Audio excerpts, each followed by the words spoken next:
Served for 12 years on city council, Yes. so you're bringing several levels of expertise to the table.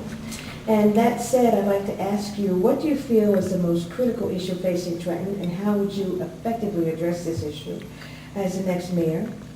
What skill sets and experience do you bring to the table to see that we effectively bring about change in 2010? I think that those are very good questions. I want to begin by saying that the most critical issue, of course, is the budget. The budget is a real issue. And fairly, the budget has been an issue for many years. You have two parts to this budget. You have revenue shortfalls, which can be addressed effectively over a period of time through better management and zero-based budgeting, with the exception of the planning department, which by law cannot go to a zero-based budgeting balance. When you say zero base, what are we talking about? Starting If I give you $100, that's what you have to work with. And you frame the issues that are important to your budget as, let's say, Parks and Recreation, to that $100. And you don't get to go beyond that.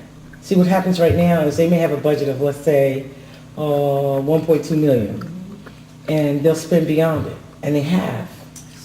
Different issues come up, and that's an issue that can be easily managed, is my point.